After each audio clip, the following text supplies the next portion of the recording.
बिस्मिल्लाहिर्रहमानिर्रहीम अल्लाहुम्मा सल्लि अला मुहम्मदिन व आलि मुहम्मद वाजिल फ़रजहुम व सहलन मखरजहुम। फ़र्ज़ंद रसूल खुदा सल्लल्लाहु अलैहि वसल्लम इरशाद फरमाते हैं कि परवरदिगार आलम ने शब रोज़ में 12 सातें बनाई हैं।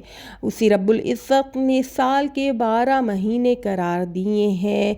परवरदिगार आलम ने इंसानों की हदायत के लिए 12 हादी व इमाम बनाए हैं, जिनमें पहले इमाम अली इब्ने अबी तालिब अलैहिस्सलाम हैं। मासूम फरमाते हैं कि अल्लाह रब्बुल इज़्ज़त ने सूरह फुरकान की आयत नंबर 11 में जिस सात का ज़िक्र किया है वो सात अली इब्ने अबी तालिब की वलायत है। मासूम फरमाते हैं कि अल्लाह रब्बुल इज़्ज़त इरशाद फरमा रहा है कि उन्होंने सात को जुटलाया, हमने उस जुटलाने वाले के लिए जहन्नम की आग को तैयार कर रखा है। परवरदिगार आलम हमें मुहिब्बान आले मुहम्मद में शामिल फरमाए।